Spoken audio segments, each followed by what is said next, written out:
New Zealand is one of those places that looks unreal on Instagram and somehow looks even better in real life. In this episode, we're taking you through the final 2 weeks of our 33-day honeymoon, from a point stay at the Park Hyatt Auckland to boutique luxury in Queenstown to one of the most jaw-dropping excursions we've ever done, which was flying over the Milford Sound. Today, we're breaking down our New Zealand honeymoon route. Auckland, Queenstown, Milford Sound, a life in a campervan, and so much more, plus the points and portal strategy we use to make the hotels and flights happen. And if New Zealand is on your list, here's your warning up front. You can't wing it in peak season. Some of the things we did were booked out months in advance. Let's get into exactly where we went, what we'd repeat, and what we'd do differently. Welcome to the Revolutionizing Your Journey podcast. I am your host, DeAndre Koch, along with my beautiful wife and co-host, Taryn Gisbert. As always, a few reminders before we get into this amazing episode today. You can catch all of our episodes in their full entirety on our YouTube channel, as well as if you're only watching on YouTube, you're missing about half of our show because every Friday we release our quick hits, which are our up-to-date news in the world of travel and points and miles, which come out every Friday in the audio-only version or platform. So Apple Podcasts, Spotify, or anywhere else you listen to this podcast as well. And we do have our vlog-style YouTube channel, Boldly Go Travels, as well. So make sure to catch that when you can. And wherever you're listening or watching this, don't forget to like, leave a rating, a review, and tell a friend. And make sure to subscribe as well. All right. Welcome to part 3 of our 4-part honeymoon series. A few weeks ago in parts 1 and 2, we took you on the start of our journey, where we flew the world's longest flight on our way to Hong Kong, where we stayed for a few days and then spent about 2 weeks in Fiji. And now we're going to cover the last 2 weeks of our trip, which was all spent in the beautiful country of New Zealand, a place that has been personally on my bucket list for as long as I can remember, and something that we talked about traveling to on our very first date. Yeah, we're really excited to unpack this. This is the final segment of our 33-day honeymoon, so I appreciate all of you guys being along with us for the journey. One of the things I want to make sure I say right out the bat before I forget is to make sure you book everything earlier than you typically would if you're planning to go to New Zealand in peak season. So peak season for New Zealand is typically around our winter time in the US. So between essentially November and February, that is their peak season. And we're going to talk through a lot of the things that we did in this time frame because we were basically there immediately after New Year's in January. But everything was booked much sooner than I typically see. As an example, Hobbiton, which we're going to talk about, the Lord of the Rings area, that was booked 4 months in advance. And the dates that we originally wanted were already booked when we looked to book those 4 months in advance. And then the ferry to cross the islands, that had limited availability just 2 months out. So one of the things I have to encourage you, make sure you book everything early. But we're happy and I'm excited to unpack through all of this, where we stayed, what we did, all of those fun things. And so just overall, Taryn, I mean, before we start going through our itinerary and the things we did, just high level, what did you think of New Zealand as a whole? I mean, ever since I watched Lord of the Rings as a girl, I have wanted to go to New Zealand. And it's only grown more over time the more that I see it. And I always sort of pictured that it was going to be this beautiful, magnificent place, just like it is in the movies. And part of me, because of travel skepticism, is like, is it going to really live up to the hype? And I was actually really shocked that New Zealand, I felt, was even more impactful and just like awe-inspiring in person than I even saw it on film or on television in all of the places. I mean, there's so many different things that film there because it is so beautiful. Honestly, I kept pinching myself and being like, is this real? Am I looking at real life? Because I feel like it exceeded the expectations I had, especially visually, just like the beautiful mountains and the hills and the green. And what were your thoughts? I would say the same. I was pleasantly surprised by how kind of cool, I don't know the right word, but maybe hip that Auckland felt, at least the part that we stayed in there. how stunned we both were just flying into Queenstown. I mean, we've met so many New Zealanders that had said, the best part of New Zealand was Queenstown. And as soon as you're in the air, just about to land, you can really see it. And then when you're on the ground, you can experience it. You're absolutely right. I mean, it was visually stunning, and being there is so much better in so many ways than you can imagine versus what you see on TV or Instagram or movies. I mean, it's as you said, it's kind of awe-inspiring. Which is wild, because usually, what you see on the gram is just way better than right? It's like, oh, it looks like this on the gram. And then you go there in person and you're like, wah, wah. No, this beyond delivered on the hype that I had. But let's not skip straight to Queenstown. Let's talk about our first stop, which was Auckland. Yes, it was. So there we stayed at the Park Hyatt Auckland, because we always have to talk through the point strategies that we use as well. We use points for our booking there. This ended up being one of our better points redemptions, or cent per point if you want to go with that, specifically because of the upgrade that we got. So we booked a standard room with points. It was 29,000 points per night. I do believe it is a category 6 property as well. So 29,000 points per night. So 116,000 Hyatt points total, which you can transfer to Hyatt from either Chase or Bilt. And the real cost of our room, including if you take the upgrade as well, so we stayed there for 4 nights, would have been about $6,000. So the suite, the room that we were in, because this was right after New Year's, again, in peak season, would have been $865 per night.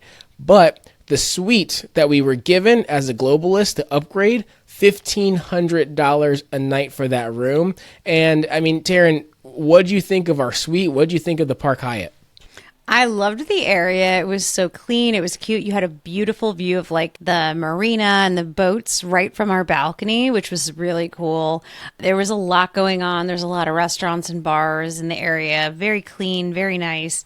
But our suite was spectacular. And the food, I'm not going to lie, I was not expecting New Zealand to deliver on food. This is going to be a common theme. I'm going to say it again. But, I think our first night at the Park Hyatt Auckland, when we went down to have dinner at one of their several restaurants, I was like, wow, it's already exceeded what I thought it would be, especially following Namale. I just didn't think anything was going to even be interesting to my palate. But I was really impressed at not just the food, but the level of cuisine and, oh, honey, the wine. Yeah, the service across the board was fantastic. The food was great. I remember because when we were planning this trip, we were basically assuming that all of our good food was basically going to essentially be in Hong Kong. And then, of course, we knew that Namale and was recognized for great food as well. So we really didn't have our bar set high from a food standpoint in New Zealand. And the Park Hyatt did set that bar high. But in general, the food that we had in New Zealand was amazing. I like that when we went to check in, I don't know how this was figured out because of our flight in from the airport and timing and everything like that. But the manager on duty at the time came out and personally greeted us, thanked us for our arrival. He himself escorted us with our bags and such to the room. And there was a really, really nice spread there. It was another kind of back-to-back hotel that had a bunch of cards, thank you items, all sorts of things for us for being globalists, but also for celebrating our honeymoon. It's because of the honeymoon. I mean, it's a mix, but I know you were not a fan of being like, it's our honeymoon, but look how nice every single stop was. They made it so special. But the only thing I'm a little sad when we were greeted is that we did not get the dog manager on duty. We did not get to see him until the end. And that's a really cool thing that I love because I miss my dog when I travel. It had already been a couple of weeks since I'd seen him. And they have the sweetest boy who's on staff as a official mascot. Or I think he has a stronger title than that, actually. Yeah, he's technically, I think he's there to serve for individuals with low visibility, like low for eyesight. So not necessarily blind specifically, but it literally said like low visibility. So he's there to be like an official greeter in general, but he does have a specific role for guests that come to the property with that. But he has his own bed that sits right in the lobby there. He's got his own like coat that has his name and everything on it. It was really, really cool. I was excited because his bed was empty a bunch of times when we went down there. But yes, that last day or so to get to greet him was really cool. Yes, we give him lots of head pats to make up for the other days. But all in all, the welcome was fantastic. The suite was gorgeous. It was a really big property. I mean, walking around, looking, there were several different elevators. The whole inside was really huge with beautiful artwork. It was a really nice property, and the food on site was great. And then you were in walking distance of so many other really cool things. So anything that you needed, which we both needed to, get some things after being on the road for almost 3 weeks. And I feel like Auckland had everything in that area that we could want, honestly. Yeah, I think it's called the Viaduct Harbor area, but I mean, it's a harbor, but that's pretty much all of the ferries to go anywhere in Auckland, to all the different islands around Auckland, sightseeing tours, all of those we could see from our room, which we had a great room, great balcony that overlooked the main tower there in Auckland. We could see the harbor. It's in a perfect location, as you said, but perfect walking distance as well to so many different things and all the things that you would want to walk to. We basically could either walk, or if you're so inclined, there's a million Lime scooters and other, I think they have a local brand as well. So if you are adventurous, you want to use the rental bikes or Lime scooters, you can pretty much go all through like that part of Auckland really, really easily. And it's so walkable. It was a really refreshing kind of type of community to be in. It was beautiful. It was clean. It was safe. It was walkable. I mean, everything was there. Some of the food and places were a little bit touristy, just like you would see in a harbor area. So this is where I'm going to help you out. And I'm going to recommend my favorite food place in that area, which was Hello Beastie. It's tapas, and it's all different kinds of tapas. It's high end, but it's not expensive. The pricing was good because there's a lot of places there that kind of reminded me of the Virginia Beach oceanfront, where they're good, but they've got a gimmick. They're not just there because of the quality of their food, but Hello Beastie stood out. Their cocktails, the food. I mean, I was blown away at what they had to offer, and I was really glad that we had stopped in there because it was like a jewel, I feel like, in that entire area. Yeah, and as you said, Taryn, we use this as kind of a resting place and a little bit of a pit stop. So I went and got my hair cut because I was looking ragged after 2.5 weeks or so, or maybe 3 weeks at this point. So it was a nice little kind of pause for us, but we did get a chance to kind of explore the area as well, which was nice before moving on.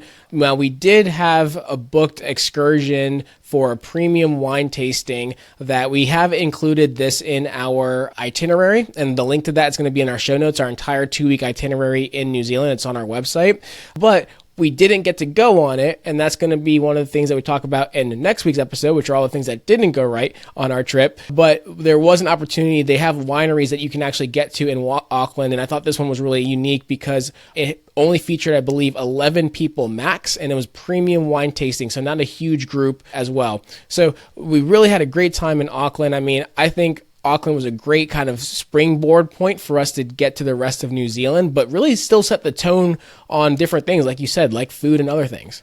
And it was a refresh for me too, not just your haircut. I got my nails redone. I needed to get some gel manicure. There was a amazing place in the train station, which was spectacular, so quick, so convenient, very well priced, and they offered everything that you could want, which sometimes is hard when you're traveling internationally. Maybe they just do gel, maybe they do powder. Sorry, girl problems. But they had an answer for all of it, which was great. So we felt refreshed for our next step, which was the incredible Queenstown. Yes, and I want to mention one thing before we get to Queenstown. That was the most, I think, random thing we saw in Auckland, which was that jumping splash zone area right in the harbor. Oh, yeah. The swimming. Yeah, it was like a whole swimming area. Usually, like, swimming areas and boats don't necessarily mix, but they had a roped off section with lifeguards on duty at certain times where people could literally jump off of like an 11-foot platform into the water. And there were kids and people just all day in and out, just bombing this. And it's right outside of the Park Hyatt. So super, super cool, super random. So if you have a swimming trunks, you can actually go jump into the water there if you wanted to.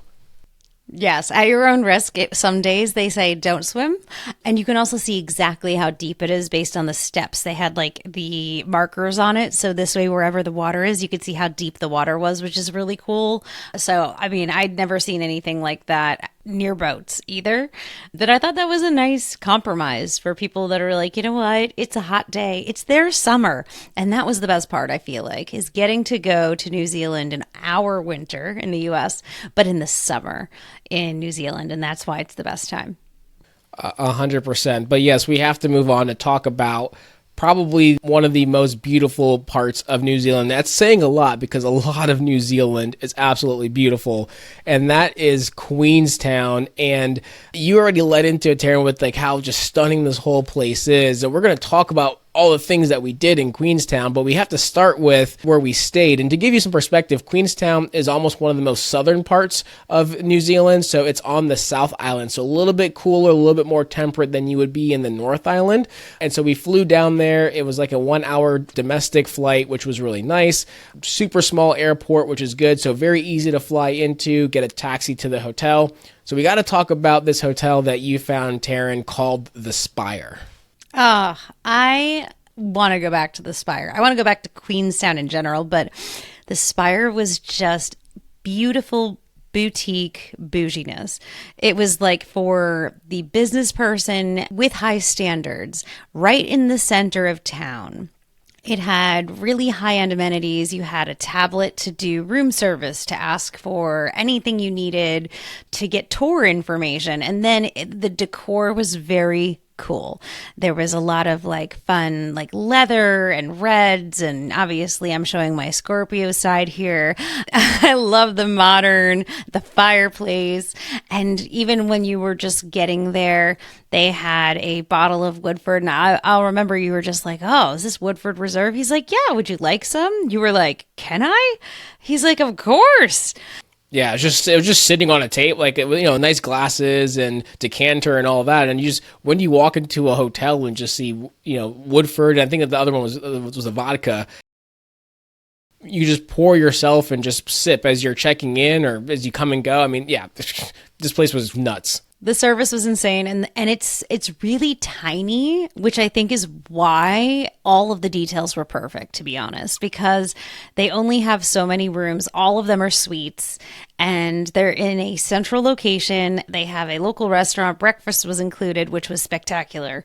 I'd never had a play on an Eggs Benedict that was like a eggs carbonara to die. Seriously, you have to try this.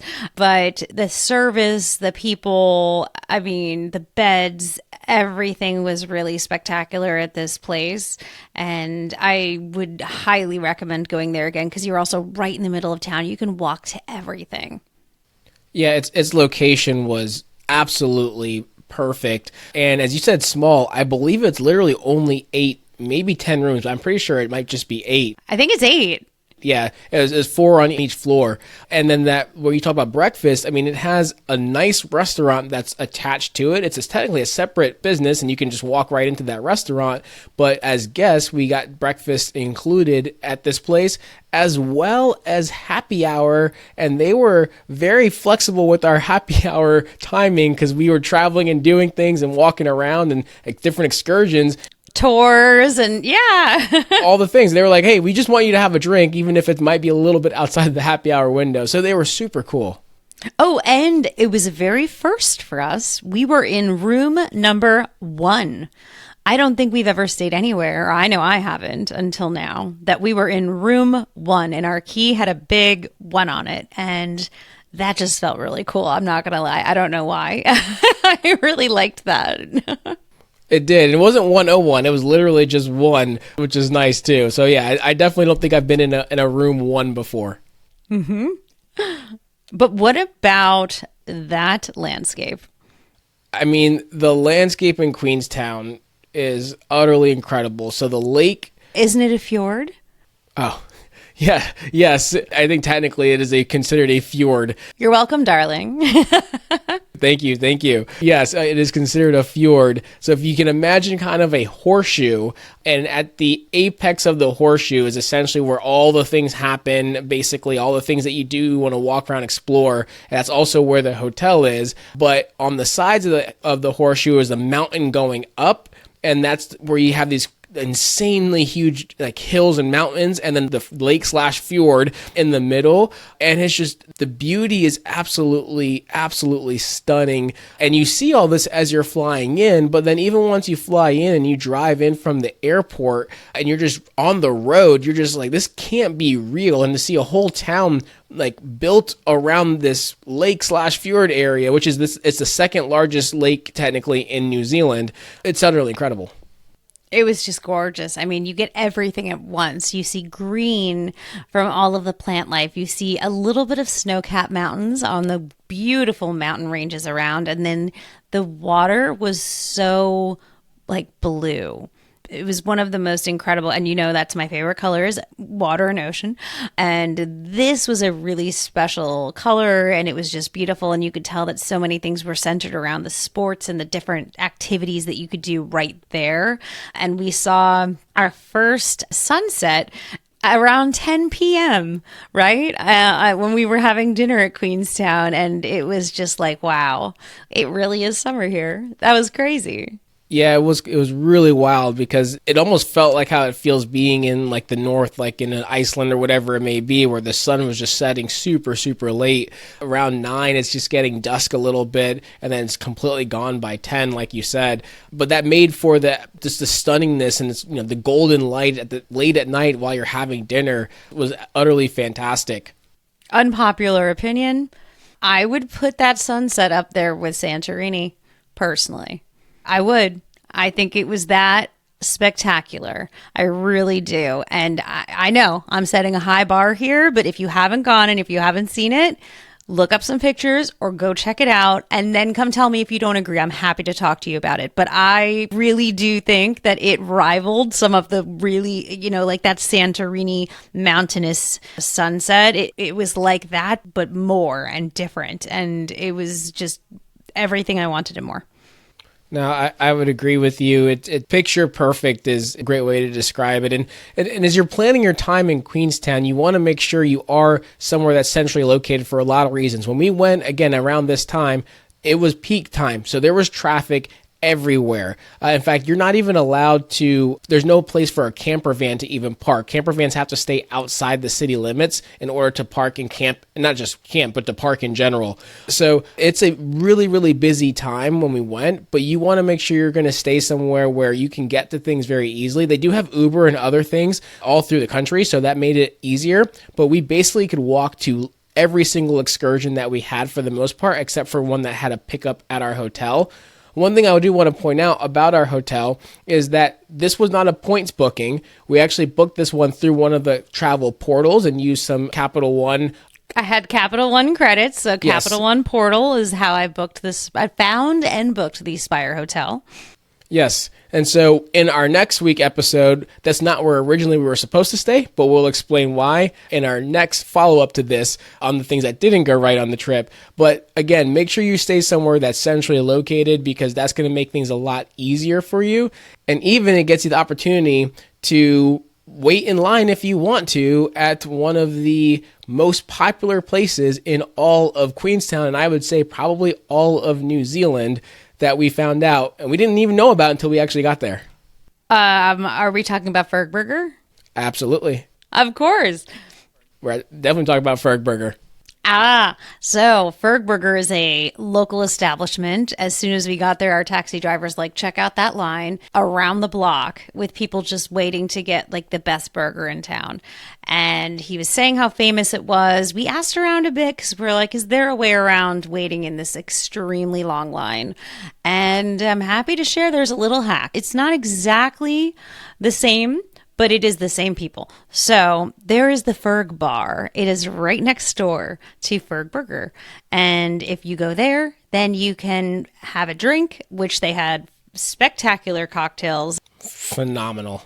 I mean, like top 50 bar worthy for sure. I wish they included Australia, New Zealand as a region, because right now that's not even, it's just being left out of their lists. But they had fantastic cocktails, and you can still get one of their fantastic burgers. It's not exactly the same as their burger menus at Ferg Burger, but I don't even have a photo of my burger. And if you know anything about me, I love to take a photo before I eat. And it was gone before it even occurred to me to take a picture of it.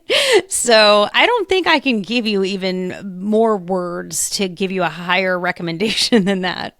Yeah, as you said, I mean, those cocktails were some of the best cocktails we had within the entire honeymoon, which is saying a lot, because we, went to all the best bars and some of Asia's best bars in Hong Kong. We talked about in that episode and such.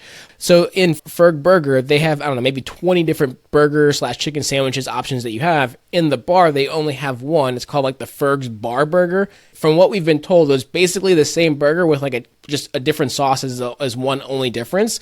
And people we heard from were like, hey, I actually prefer that burger versus the regular Ferg Burger.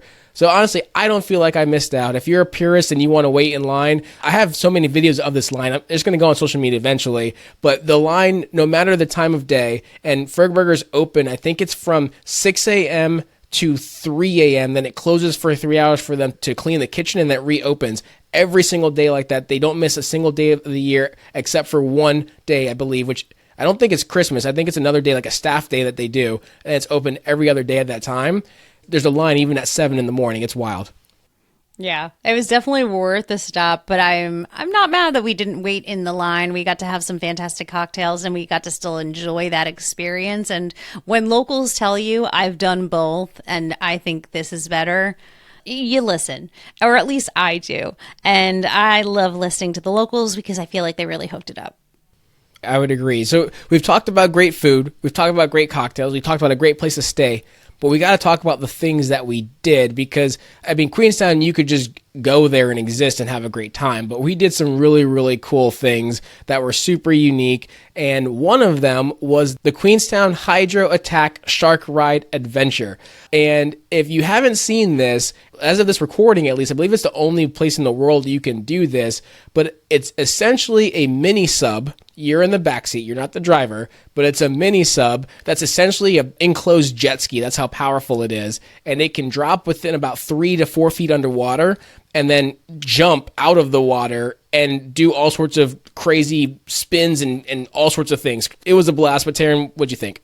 I thought it was fun. I mean, again, it's a short kind of thing, so it's nice. You can still do other excursions the same day, especially because a lot of the excursions are also right there in the same location. And it's, like 15 minutes per person. So it was really thrilling. It was really cool. It's unlike anything else I've ever done. But the proximity is there. So it's something you could easily fold into whatever other things you have planned that day. But I feel like we skipped the best tour. We did skip the best tour. How? We will come back to the best tour. Okay, we're going to end there. Okay, all right. Yes, we will come back to the best tour. We cannot miss this tour by any means. I will just say, with the Shark Attack Adventure, if you are motion sensitive, this is not the ride for you. This thing it's like being on a roller coaster, a little bit more jarring, a little bit more extreme. It's only 15 minutes, and they do breaks after each 5-minute section and kind of open up the canopy, let you breathe. It's pretty intense. I think it's a lot of fun. We have a full blog post on this. We're actually going to have a blog post on all of our excursions that we've done as I get a chance to write them. The one for the Shark Attack is on there, so you can see some pictures and other things. But it's an incredible experience and super fun. But yes, Taryn, let's go into the highlight and what was one of the most incredible aspects of our entire honeymoon. Oh, I mean, there's multiple. I was just going to say one of the Queenstown highlights, which was the Milford Sound flyover where you fly, cruise, fly from Queenstown, that excursion. I'm so happy we did that actually as our first excursion, because as we were both saying, as soon as you get there, it's so beautiful. You're just trying to snap photos and like you don't have a good angle, or maybe you're in a car and you can't get, but everything is just so magnificent. You want to photograph it. When you are in this plane, and it is so cool, it is a tiny plane, it is a private tour, everybody has a window seat, and you just have the most incredible views of above Queenstown all the way over to Milford Sound, and it is just gorgeous. And I feel like I took probably more photos on that tour alone than any other tour that we did on the entire honeymoon, by far, actually. Yeah, we can't explain how incredible the views are. We'll have vlogs, we'll have videos. We're going to do a lot of content on it on our YouTube channel. But essentially, as you mentioned, Taryn, like we're in, I think it's one of the largest Cessnas you can be in. It seats like, I don't know, maybe 10 people or something like that. We have a window seat. We fly from the Queenstown airport into the Milford Sound airport, which when I say it's airport, it's a runway and then other small planes like this and a couple of helicopters are there. That's basically it. That flight was 45 minutes with a pilot kind of giving us a tour as we're flying over, like, hey, this is this fjord, this is this mountain range. You saw this in Lord of the Rings. Like, he's explaining all these things on this 45-minute flight.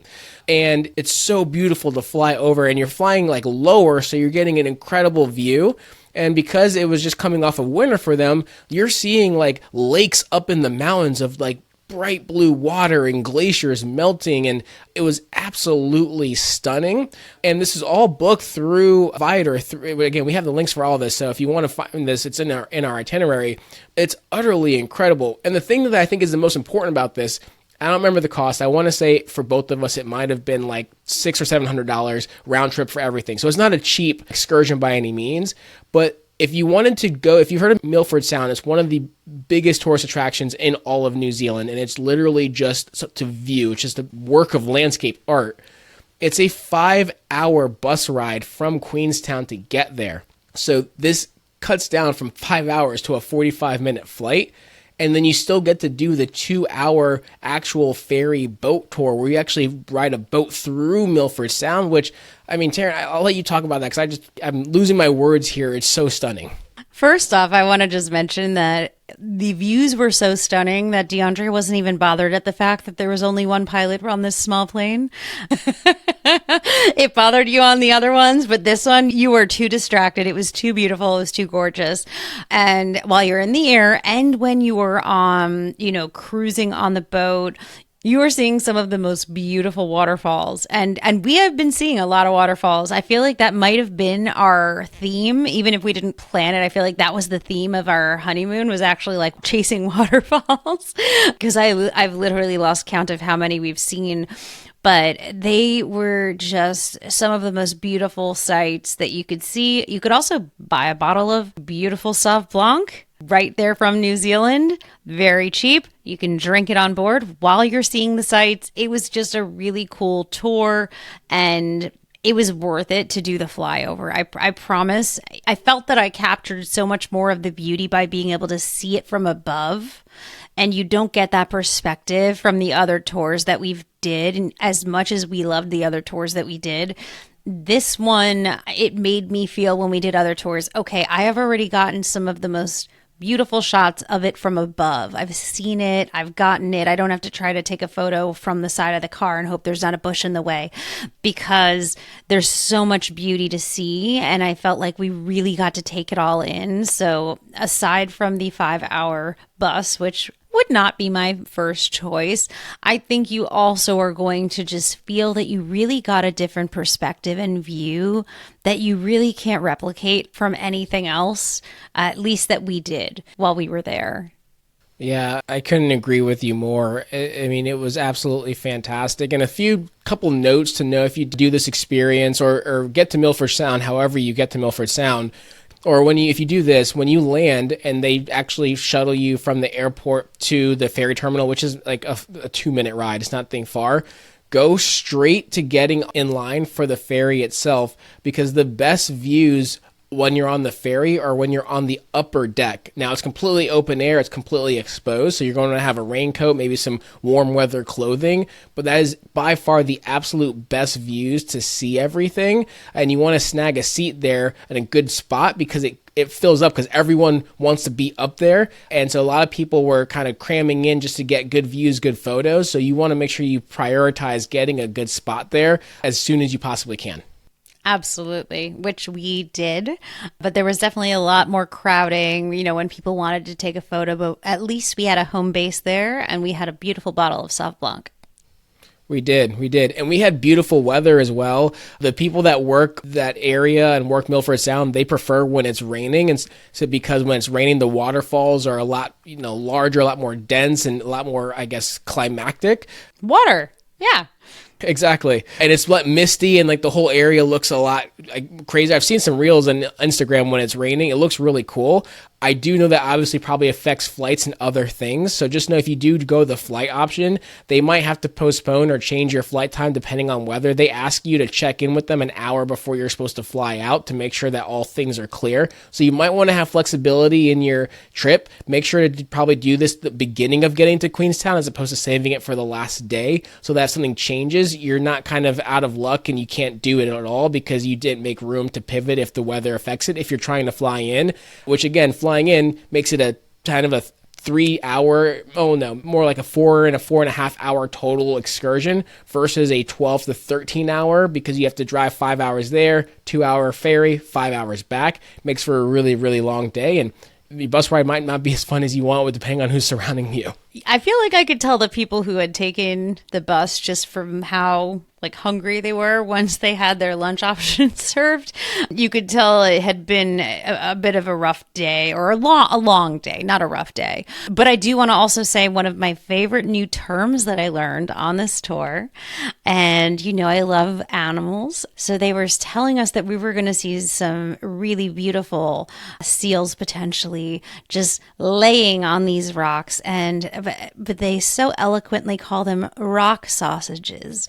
And I, from now until forever, will call them rock sausages because that is what they were. They were just chunky and laying and relaxing and living their best lives on these rocks. And we went right past them, and it was so cute. And I love the term so much.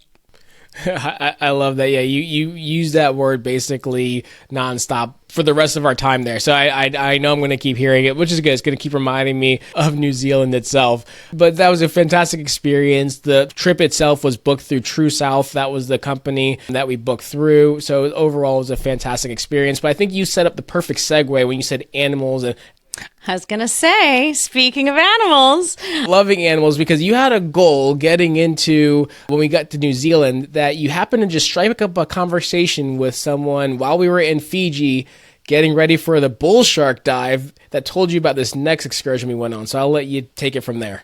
Yeah, when we were at the bull shark excursion in Fiji, I met a Kiwi and we were just talking about where we were going. And, I always want to ask locals, what do they think? Am I missing something? Do they recommend something? And I told her one of the things that is one of my goals is I wanted to pet a Highland cow. And she was like, okay, I have the perfect excursion for you, because it is a farm tour, the Walter Peak Farm Tour, but then you also get to do this lake cruise on a boat that is just as old as the Titanic, but is still safe and running. So she's the one who told me about this excursion, and immediately I was like, I'm sold. And we had time.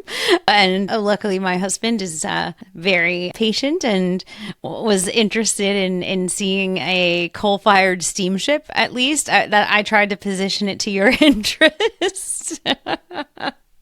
What do you think? Yeah. So yes, it was a great experience overall. I do love animals as well. I'm not needing to touch all the fluffy animals as much, but I do love animals as well. But yes, the draw of it, well, what was exciting was the steamship. It's the TSS Earnslaw.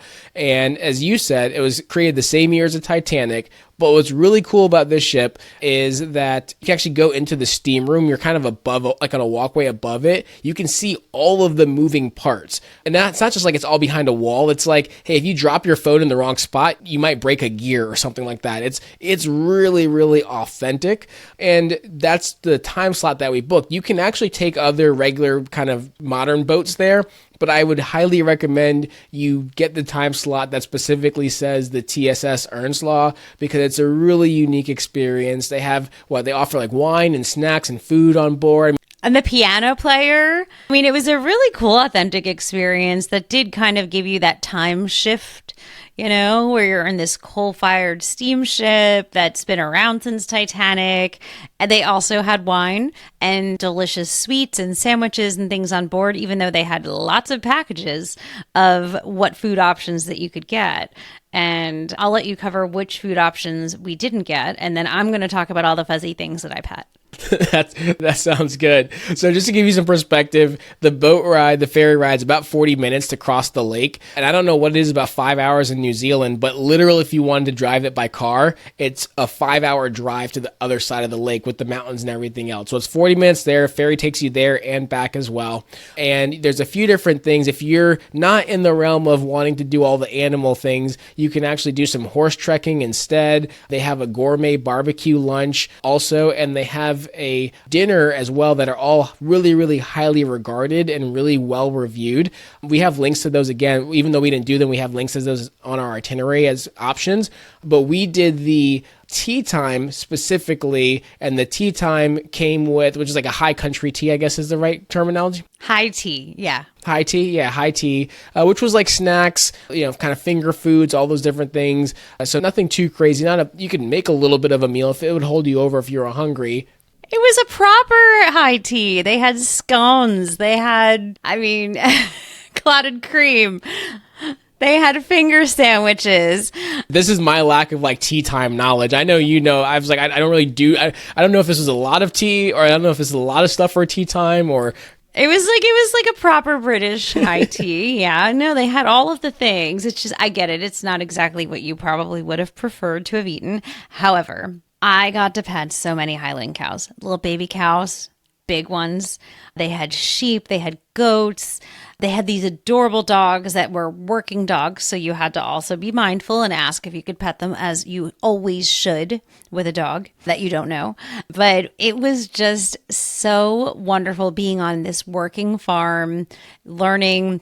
We learned about sheep shearing. That was a really cool presentation where they showed how quickly they can do that. And the record, I think, will shock you if you have the time and are curious enough to look up what the record is for sheep shearing, because it's faster than you probably think. But it was a really cool experience and I loved it. I got to boop a lot of really fluffy animal noses. And I also got to learn more about working farms in New Zealand and have a nice high tea, and then be on I feel like I was going back in time on the TSS Earnslaw. So I feel like there were so many different aspects and a combination of really cool things that made that excursion really fun. And you forgot to mention, you didn't just pet them, you got to feed them. You got to feed a lot of them. Well, how else do you think they get close enough to boop? Yes, they were hungry, and I had snack. They gave us snacks. I did not bring snacks. She gave them the tea time food. No, I'm not trying to get banned. I'm just kidding. New Zealand has some strict rules. That's another thing you should know. You definitely check the rules before you go. No, they gave us certain food. Certain food was only for certain animals. Like, you don't feed the pigs because they could take a digit, because, we've all heard the stories of what pigs can do. And I'm not risking it. So I just fed the, nice herbivore animals and just got to give them some little ear scratchies. And I had the best day. It was so sweet. I loved it. No, it was awesome. It was absolutely awesome. And the last excursion that we did in Queenstown was a Lord of the Rings scenic half-day tour, where we actually went from Queenstown to Glenorchy, which is about a 45-minute, maybe an hour drive, but there were multiple stops along the way, where we basically got to see a lot of the places and where different scenes, famous scenes, were shot in the Lord of the Rings movie. And I know, Taryn, you wanted to go to New Zealand because of the Lord of the Rings, and you said you wanted to do all the Lord of the Rings things, so we threw this on the calendar, and it was a really cool experience, and we also got to learn a lot and kind of see some of the places, stand in the same place that, Frodo was. What did you think of this one? I loved it, but obviously I'm a huge Lord of the Rings fan. So if you're not a huge Lord of the Rings fan, I'm not going to bore you with too many details that are not going to be, relevant to you. However, if you are a fan, they will literally stand you and show you a photo of exactly of what you're looking at and what was shot there. And you'll be able to feel exactly like and have the same perspective of, Mordor and all of these epic moments within the Lord of the Rings franchise that if you are a fan, it's so cool. And honestly, if you're not a fan, it's still really beautiful. You won't understand any of the other things that everyone else is talking about, but you can still enjoy a really gorgeous day. As much as the tour guide told us, occasionally he will have folks who have no idea about Lord of the Rings and they just show up, which I thought was hilarious. But I also liked that he had all of the really fun swords that were the specific swords from the movie that we got to do a little fun, LARPing. Yeah, I've got to put on some costumes and fight with swords, but real metal swords that just weren't sharp. Couple goals. Exactly, couple goals. Yeah, it was a fantastic. It was a great tour. I think one of the coolest things that I actually love, outside of the actual Lord of the Rings stuff, was the fact that since we did, as you said, that fly-in or fly over to Milford Sound, was as we're driving through some of these valleys and such, I'm looking back at my photos from the flyover, and I'm like, wow, we literally flew over all of this, which was really, really cool to be over air and then catch it from land as well. So it was absolutely awesome. I thought it was a great tour, another great thing to kind of wrap up our time in Queenstown. Yeah, and even if you aren't a fan of Lord of the Rings, consider a tour to Glenorchy because it's gorgeous, it's really cute, it's a really beautiful place to go, and I think it's a really nice change of pace, and it's not too far from Queenstown, and I really think that it's somewhere that you should check out, regardless of your fanatical of Lord of the Rings or not. Hey everyone, quick break from the episode. If you're enjoying the show, make sure you're subscribed on whatever platform you're listening on so you never miss an episode.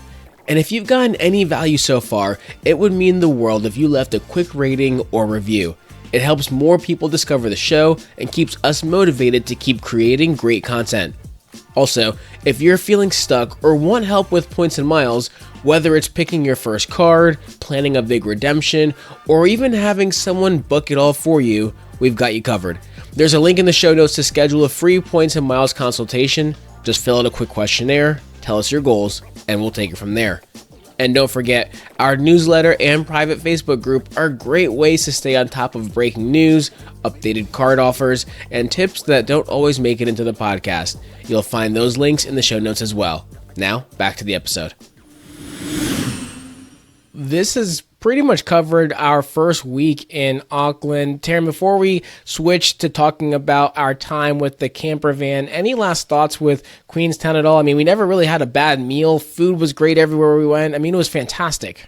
Everything was great. And no matter where we went, even if we didn't look it up, we just stroll into somewhere and it would be fantastic. So yeah, Queenstown is spectacular. It was my favorite place in New Zealand. I'm just going to say it. It was. I love almost everything in New Zealand, but Queenstown was just everything. It was so epic. It's so beautiful. It has everything you could want in a place. And I would definitely go back to Queenstown. I think that's a perfect summation to move on from and talk through the week we spent together in a camper van, which I was super nervous about for two reasons. A, I've never been in a camper van before, actually, so thus I've never driven a camper van before, and I had never driven on the right side of the road before, or I should say right side driver. So it was all very unique experiences, but we had it in fantastic time and would do it all over again. I was nervous for different reasons. What were you nervous? I was nervous because we started so much fancier and then we're kind of tapering down, and then the end of the trip we're like, yeah, let's just do an RV camper van, just the two of us. And I think that is a testament to our relationship and how much we enjoy traveling together, because a 33-day trip and then the last, week or so, we went from being in suites and villas and all of this space, more space than we had anything that we didn't even know what to do with. And then suddenly we're in the tiniest RV and we are just trying to figure it out. And that was the bit that made me nervous. I was like, we're going from high-end luxury to camper van and no personal space. But I think it was still the best way to see the country. And I'm so glad that we did it. For the listeners out there, as you can tell, I survived to tell the tale, obviously. Oh, come on. You survived. Like, it was so hard. No, it was fantastic. So to Taryn's point, though, I wanted us to not just have like sleep in a tent experience as we're going through New Zealand. So to give you some perspective, we started in the north with Auckland, flew down to Queenstown, then flew up to Christchurch, which is about halfway up the South Island. And then we essentially drove from Christchurch all the way back to Auckland. Was the ring that we basically made. And so I wanted a more top tier RV experience. You did? Yeah, well, actually, okay. Taryn said if she was going to do an RV, she wanted it to be a luxury RV. This was a compromise. This is a we compromise. Come on. It was, because I was like, hey, the best way to see New Zealand is by road. And she was like, so does this road have a bathroom? So we wanted to make sure that we had a luxury RV experience. And the brand that we went with is, and there's no promotional or sponsorship here with them. It's just, that's who I went with. I did a lot of research, watched a lot of videos, a lot of feedback. And we went with Wilderness Motorhome Rentals. And they were basically the tier of luxury for RVs. Best of the best of all the research, and that was why. Yeah, it was. And they have a bunch of different sizes and styles and those type of things. But the check-in process was nice. They had a really great kind of area to get accustomed to, or to kind of do the paperwork and all that. But what was really nice is they had that pantry to kind of give and get, which really helped start our journey off right, which is really awesome. Yeah, it was like a shared pantry of anything that's obviously non-perishable. So that got us started. We got some sweeteners for coffee, things like that. I think some instant coffee, but we obviously still had to go and get some supplies, right? And Woolworths has become one of my favorites because I think we went to 3 over our time there. Yeah. And the more I went, the more fun things I found. And I could not believe the pricing is so great on Sauv Blanc, that's what they're known for, especially Marlborough, New Zealand Sauv Blanc. The highest end was around maybe $20, more like $15 for like the nicest ones. It was spectacular. And then even the meat, because there's so much farming, there's so much cattle and sheep and lamb. You could get a rack of lamb for about $17. And there was Wagyu everywhere. So I was like a kid in the candy store at Woolworths, and I was typically just trying to, after every little stop at the grocery store, trying to figure out how to fit it all into the fridge that we had on this RV. Because just because we were going to be on an RV does not mean that we were just going to eat hot dogs. Not on my watch. Absolutely. And what was really nice is, I mean, there's plenty of storage. The refrigerator was a decent size, and they show you how to use all the things. We would basically spend about 45 minutes to an hour just getting an explanation of all the things with the RV, which helped me feel really comfortable. And for those that might be feeling the same initial fear that I did, it's essentially like driving a U-Haul truck with better steering, better maneuverability. It could turn on a dime, which was really, really nice. Very well maintained vehicle as well, and all-wheel drive, which is helpful for hills and all that. But also, one thing to note is it's pretty easy to get used to driving, left hand of the road or right side driver, basically, within the first 10 minutes. The one thing that you have to constantly remind yourself of is how to come out of a parking lot. That's basically the one thing. Turning right or left out of a street or a parking lot is the one thing that you need to remember. And they had the sticker, right on the top of the windshield. They had the sticker on top of your windshield to let you know exactly, like, stay on this side of the road. But also, New Zealand, credit to them, literally every curb, every street, everywhere you go, in the middle of nowhere all the way to the cities, always has an arrow pointing to what lane you're supposed to be in and what side of the road you need to be on, no matter where you go, which was really nice. It made it super easy. I'd never seen anything like it. It's like, this lane's this way, this lane's this way, which obviously very helpful. And it must mean they just acknowledge that they have a lot of people who are coming in, driving from other countries, and they just want to keep everybody safe. And it's something I feel like is a common theme in New Zealand, is they really want to just keep everything pristine. They want to preserve nature. They really want to keep this incredible country and the beauty that they have that's so natural. They want to keep it as pure and as amazing as they can. And I think that's why their sustainability efforts and everything else that they do is so great. But it's because they really do care. So I think even just that is an indication of, their efforts to make sure that they're going to maintain and keep New Zealand just as beautiful as it's ever been. Yeah, absolutely. And with our adventure, one of the things I will say I wish we had done differently, and this was just from the not knowing, is I wish we had an extra day just to spend on the South Island. We kind of got rushed, and this is my own fault just from not really knowing and trying to build out an itinerary and a schedule. Because I had to book the ferry booking so far in advance, we basically had to take the ferry to cross the island from the South Island to the North Island the next morning. And by the time we checked into our RV, got the tour of it, started driving, got supplies, all those different things, I kind of had to just book it to get to our camping spot where we were going to be overnight. And we got there with like 5 minutes to spare before they were checking out for the night. It was just like 9 p.m., then you can't go in. And it was right by the ferry terminal, but I really rushed us getting there. So I would have wished we had a little bit more time, because we passed wineries, coastal views, and we didn't really get a chance to stop and take our time on the South Island there. Yeah, it would have been nice to stop in the Marlborough region. So when we go back, I mean, we're going to go to Australia. We can always just pop on over and, make sure that we check that out. But what did you think of the ferry? So the ferry was really nice. So with the ferry, we stayed at the Picton Campervan Park, which was right, again, outside the ferry. So it was like a 5-minute drive to the ferry. Very convenient to just be right there, because then it was like you wake up and you go.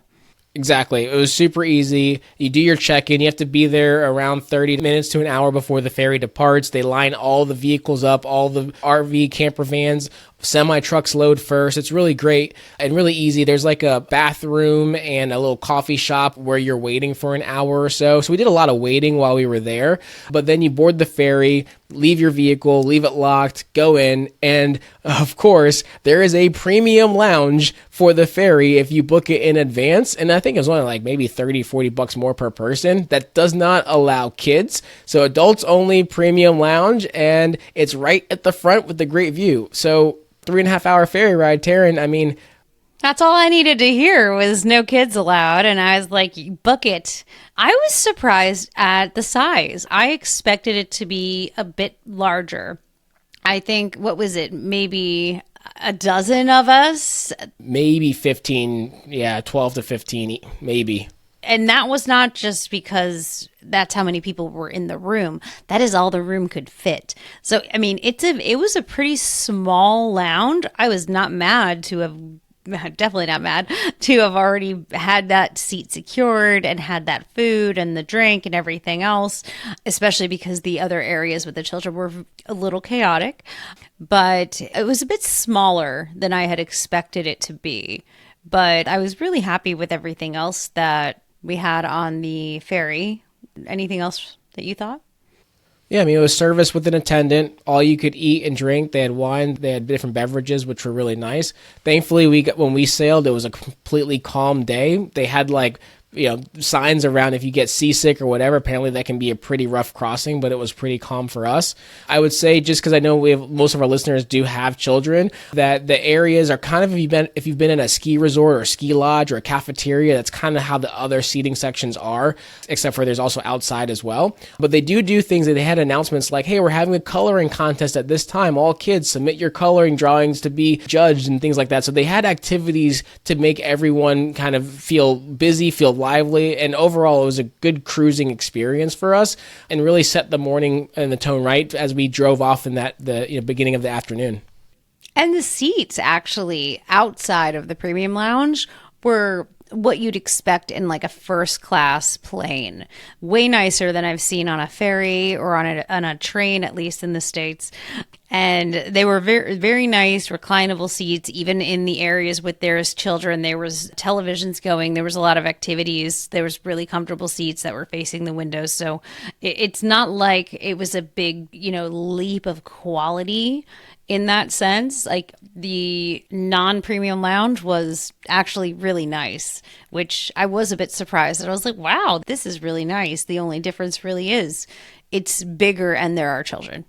Yeah, that's exactly it. So from there, we went to the Lake Taupo Holiday Resort. That's where we camped for the 2 nights. Again, camped with the camper van, and in all of our spots, we made sure to book a powered campsite. So we had high voltage electricity, all the things to operate the vehicle, which was great. And Wilderness Motorhomes, we had the VIP package with them, which is just like a higher end package that includes insurance and other things, but it also comes with a grill and outdoor table and chairs as well. So Taryn, you were the chef there. You whipped up some burgers for us and steaks. I mean, it was a tag team effort. I know you likened us like what's that show, Below Deck, basically. I was going to say, let me break it down. So this is exactly like on Below Deck, where you have to split and divide the duties. So we had DeAndre, who's the captain, right? Because he is navigating, he's driving. And then you had me, that's the chef. And he was like the bosun. He did the outside of the perimeter. And I was like the chief stew. And, these are all the most important jobs if you follow such things, because it is the head of interior, exterior, and heads of department. So we were really covering off on the most important jobs and just splitting it between the two of us. So I was really focused on making sure that I could keep things running interior smoothly and getting our meals prepped and making something great, even with a really tiny little sink and very bad water pressure, which that is all campers. I have not seen one with good water pressure for the record. But I thought that was a really fun balance. And I think we did a really good job. Yeah, I would agree. We played well off of each other, which was awesome. I don't want to spend too much time talking about the resort that we stayed at just because of time, because I know this is running long, but we stayed at the Lake Taupo Holiday Resort, and that one, we were trying to figure out where to stay because there are a lot of options. This was in the Lake Taupo area, and it's near some hot springs, which was really nice, and we knew it had a big pool area, had a bar by the pool. We got there, and this was different. It was summer break. It's summer break in New Zealand. So it was exactly how you would imagine a water park, except that it's a place that you get to stay for summer break. So I think that we were the only people there who did not have children with us. Correct. We did not partake in the actual pool situation, but we did go nearby and check out the hot pools. Which were not hot when we went. But it's a matter of perspective. True. I mean, we don't live in New Zealand in the winter. That could be very hot for them. It was not hot for me, but it was refreshing. The water was so clear. It was beautiful. It was still a really nice walk to get out there, and I still enjoyed it. Was it hot the way I imagined it? No, but it didn't ruin my fun. Yeah, no, it was great. And it was right outside the resort. That resort was utterly packed. It was kind of wild. But if you do have kids, they would have an entire blast. You'd likely never see them because there's so much to do for the kids there. But we got to talk about the next day, because while we were camped there, we unplugged and drove the next day to Rotorua, I believe it's how it's pronounced. And I know we have mostly listeners, but there are people watching on YouTube and they see your shirt. And you got to talk about what we saw in Rotorua. Hold on, I have to bring my friend for those who can see me. So we did something really cool. We went to the National Kiwi Hatchery. And this is one of the only places in the entire world that you can see kiwis. And not only that, we got to see a kiwi that was born or hatched that day. And I thought they were like this small, right? No, I'm holding this in the palm of my hand. A baby is more like a chicken in terms of size. It's quite large. Yeah, they're huge. I did not know how large these birds were. They're some of the most fascinating birds. I think it's my new spirit animal.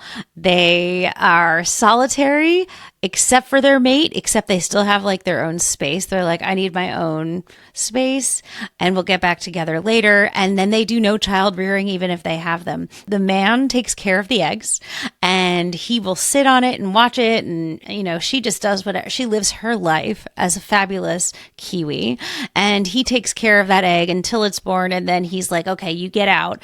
And then basically that kiwi continues the same cycle of this is my property, this is my area. And I loved, like, our tour guide was so funny and essentially was like, they are just really cranky. They don't like anybody. They just want their own space. They want to do their own thing and they're nocturnal and they sleep like 16 hours a day and then they just eat at night. And I just think that that is like the cutest thing ever. And I definitely did obviously contribute to try to save a kiwi, which is what my shirt says that he mentioned, is that I helped save a kiwi at the hatchery. But there's no photos, there's no videos, so we can link you to where we went and we encourage you to go and support. But because they are nocturnal, they are super sensitive to sunlight. So there's no photo video allowed for anybody, but it was a like life-changing experience. And honestly, there's almost nowhere else in the world that you're going to get to see kiwis. So if you're near Rotorua, you have to go. Yeah, it was really cool. They simulate basically a room full at night. So it's almost pitch black in that room. And it was a really cool experience. And I always like seeing, you know, Taryn's basically, you were squealing every time you saw a fluffy animal. So quietly, we had to be quiet. I was like, ee! We had to be quiet. Yes. But no, it was really cool. It was an awesome experience. And also animal conservation is, you know, important to both of us. So we were able to do that as well. And it was a nice scenic drive out there also. And on the way back, we stopped. This is completely free, but I think it closes around 6:15, the kind of parking gates. Something called Hookah Falls if you're in the Lake Taupo area. And they're waterfalls. That's like a waterfall river that leads right into that same river with the hot pools. These are beautiful, bright blue waterfalls they're stunning, and it's completely free. It's one of the easiest free things to do because you can park. It's a 1-minute walk from your car, and you can see these roaring waterfalls and spend 30 minutes or less there. And we also had incredible ice cream while we were there also. It was frozen fruit ice cream. So it wasn't even like bad for you ice cream. They would just take frozen fruit and make it into something that tasted delicious. And they had a lot of other tours and hikes and experiences. While we did not get to do all of those things, but it is not just, you know, the falls that are, you know, there to see. There was a lot of other things that you could do. So you really could spend a whole day there and save money because it is free. Just keep track of when they close the gates because you do not want to get stuck there because they lock it. Yeah, it was great. And that was pretty much our time in like central North Island area. From there, we went to one of our other highlights, which we booked way in advance, which is Hobbiton, which if you know Lord of the Rings, that is the Shire. And we had to book that I would recommend booking that 90 days or more in advance, because they only have certain time slots each day, and they have it all day, but this place is busy. There's bus after bus after bus coming in. They have campervan parking, which is easy and great as well, and regular car parking. But I mean, Taryn, this was, I know, one of your biggest highlights. This is one of the things you were most excited in, so I won't steal your thunder. I mean, being on the Hobbiton movie set didn't feel like a movie set. It felt like you were in the Shire. And it was, every detail is even better than you expect that it's going to be when you watch the film. Like, you see the films, you see it and you go, wow, that's so cool. And you imagine going there, you're like, oh, okay, I'll see some of the buildings. No, every single detail, every piece of cheese. It's not real cheese, it's set, right? So everything is there all the time and they are maintaining it. So it is just an incredible thing to see, because that it's so preserved and you really feel like you are in the Shire. And again, if you are not a Lord of the Rings fan, I do not want to bore you too much with too many details about this, but if you are, I promise you, you will want to do this. And I would check it out more than 90 plus days, especially because, now they're doing weddings, they're doing other events. There is another movie that there's going to be coming. So they're going to have other behind the scenes kind of stuff.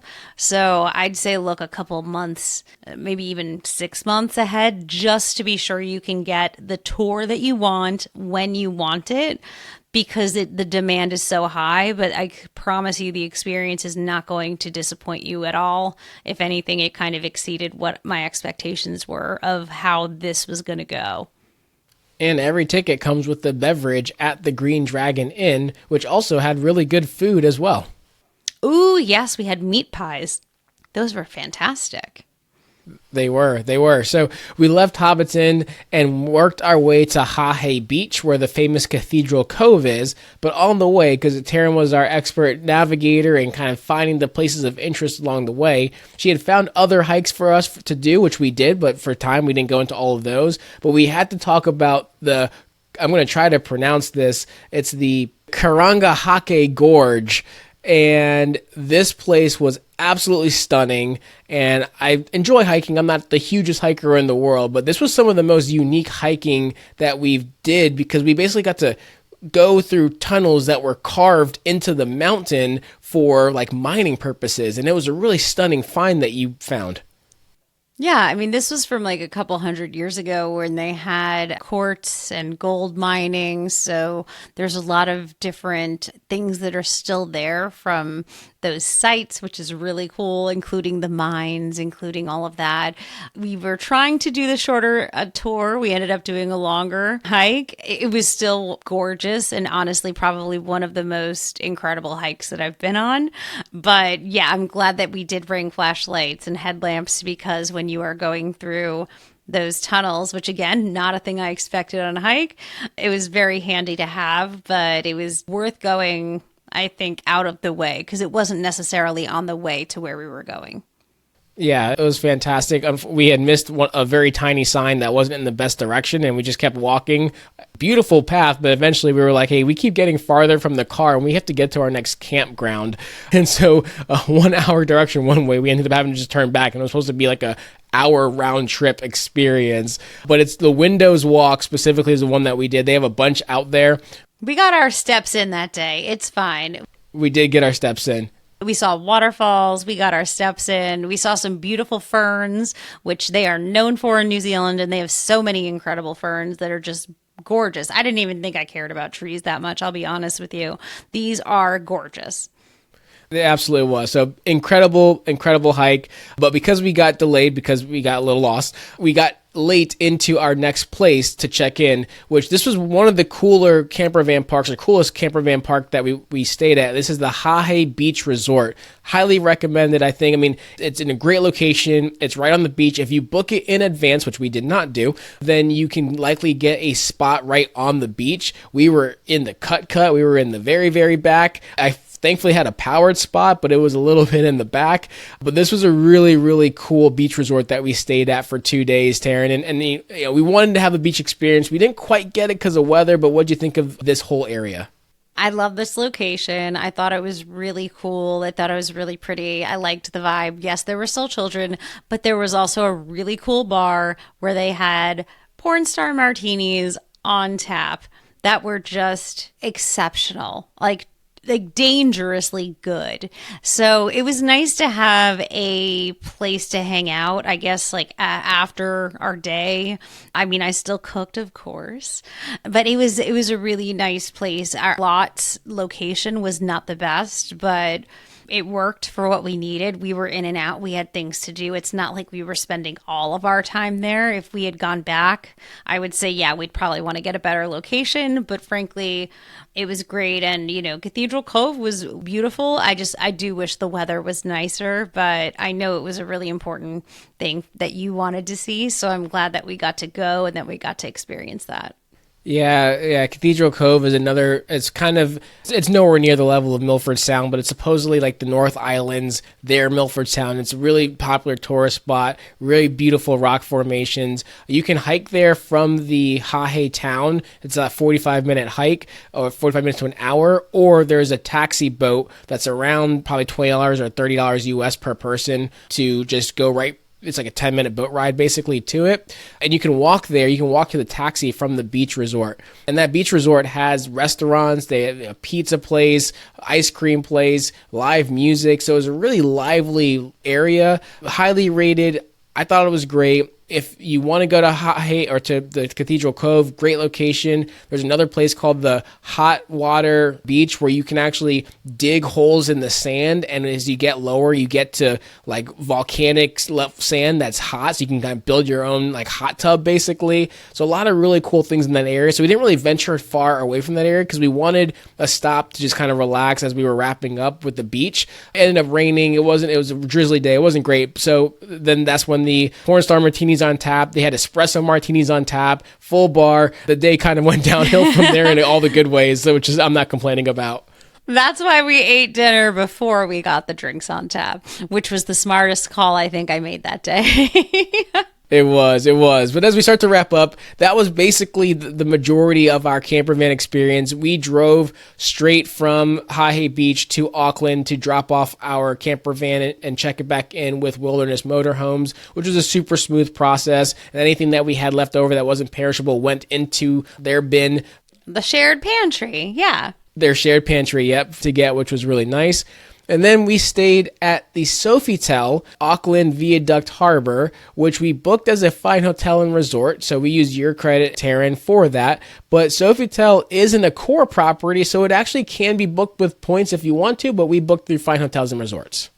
And we don't have any loyalty with the core.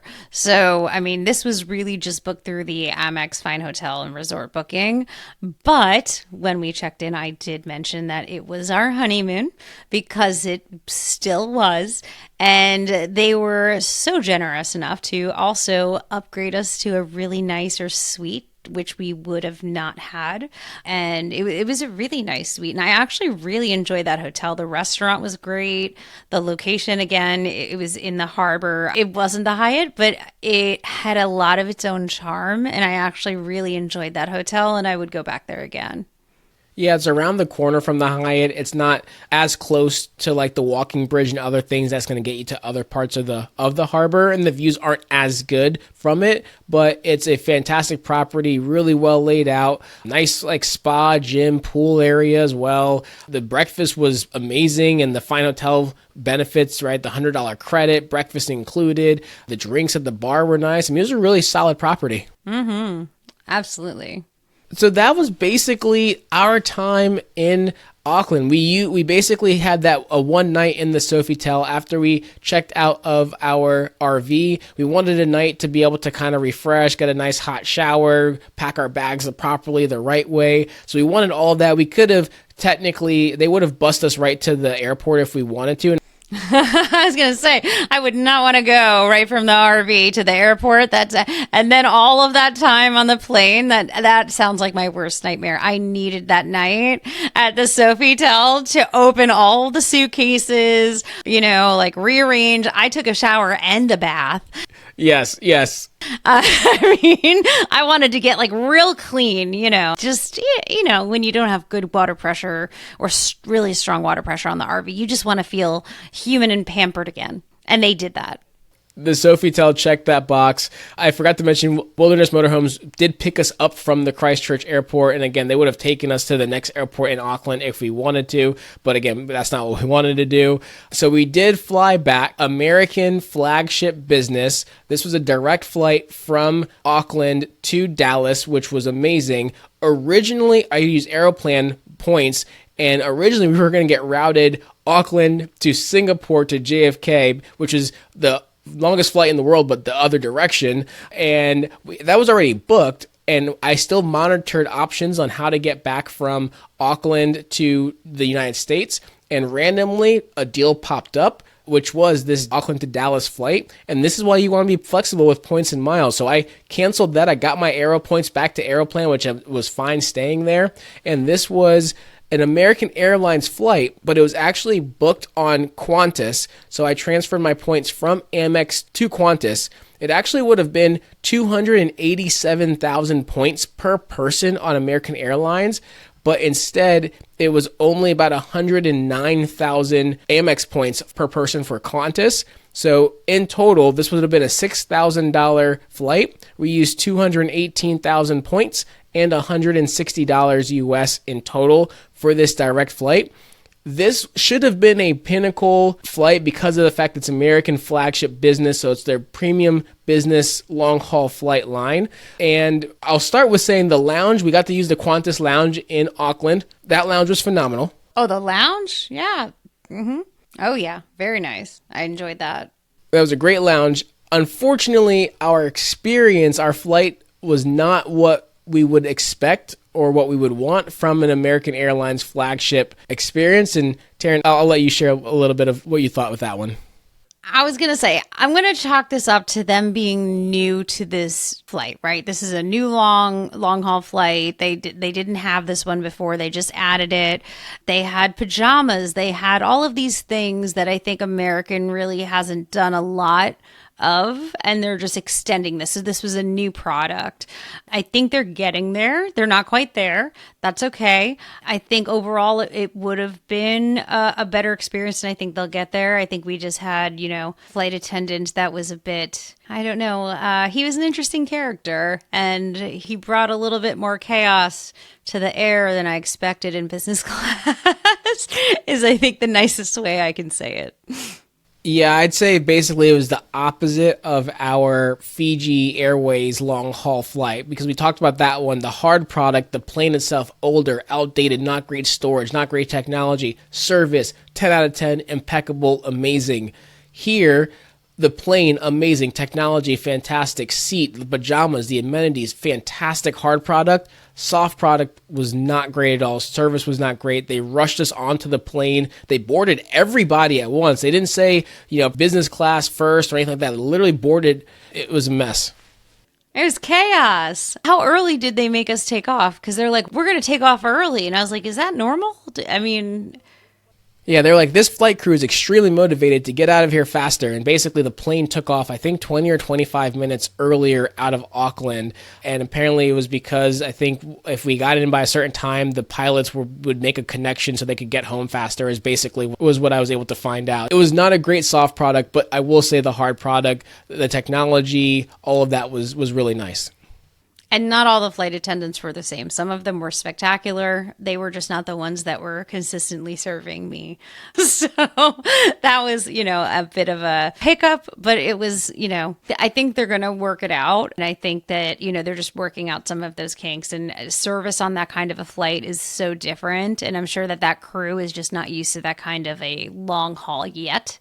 So I'm going to give hope to American, because obviously, we are very loyal to American Airlines. So I think they're going to get it together, and I think it's going to be a better experience, although it was a little disappointing on the service, for sure. Yeah. Is there anything else? No, I think the food was overall great. I will just say I'm thankful that you woke me up 45 minutes before landing, because if you didn't, I would not have been able to eat, because they kind of waited to the very, very, very last minute to serve breakfast. So some people didn't even get drinks with their breakfast because they waited to the last minute. Me? Yes. I didn't. Yeah, a lot of us did not. Like I said, service was kind of, it's a work in progress. And I thought I was just getting in early. I was like, ooh, I'm going to go change out of my pajamas before there's a rush in the bathroom. And I changed, I come back, I brush my teeth, I'm taking my time. I sit down and there's like an hour left and we have a breakfast before we land. And I was like, I guess I have to wake DeAndre. I was like, I have to wake you up now because this is I don't even know if we're going to get breakfast or what's happening. So I was like, hey, you probably want to get up now because I don't know when the food's coming, but typically the lights would be on. Like the lights were still off. And that was, you can tell they've just got some kinks to work out. And I'm going to chalk that up to it being a new route, like new experience, new leg. And I hope that it will be better in the future. But I am glad I woke you up. Yes, I'm glad as well. But yes, overall, it was a great experience. New Zealand was fantastic. Only last thing I'll say is because we flew flagship business, we were able to use the flagship lounge in DFW, the American Airlines flagship lounge. And that is one of the best lounges I've been to in DFW across the board. It's huge. We had a really long layover as we waited for our positioning flight, but they had an omelet station in there. They had a beef bulgogi station. They just had lines upon lines of champagne bottles. Like made to order, not just the station, like made to order for these things. I mean, I was very impressed. And even though we were there a long time, I mean, we both got to experience everything that they had to offer for that whole day. And definitely up there in terms of, experiences in lounges. Yeah, it was right next to the Capital One Lounge. Again, best lounge I've been to in DFW by far. And while the flight was under bar, this lounge set the bar. So it was great. But Taryn, I know this one's been long. This has been a fantastic recap. I mean, New Zealand was fantastic. Our whole honeymoon was amazing. I would say I couldn't think of anyone else I'd rather spend 33 days with. Obviously, I hope not. I would hope not, DeAndre. Come on. But I think we've covered everything. We've covered the full experience, the New Zealand experience. Any last things that you can think of yourself before we wrap this one up? No. I think, if anyone has any questions, hit us up. You know where to find us. We'd be happy to answer any questions. And I promise there will be more follow-ups in other places, as we've mentioned. But I'm ready to wrap this one up if you are. Let's do it. All right, so make sure to stay tuned for next week as we will talk about all of the things that didn't go right on our 33-day honeymoon. And trust me, there was quite a few things. And then how we managed to turn them around. How did we fix them? Because travel is not always as perfect as social media portrays it to be. And having those kinds of plans and knowing what to do is so important. Absolutely. And if you enjoyed this episode today, as always, be sure to follow us on all social media channels and sign up for our weekly newsletter, our private Facebook group, our WhatsApp community chat. If you want our itinerary, it's linked in the show notes as well. Our entire 2-week itinerary, links to all the places we went, excursions, all of those things for you on our site. And as always, don't forget to like, subscribe, tell your friends, and we will see you on the next episode. Take care.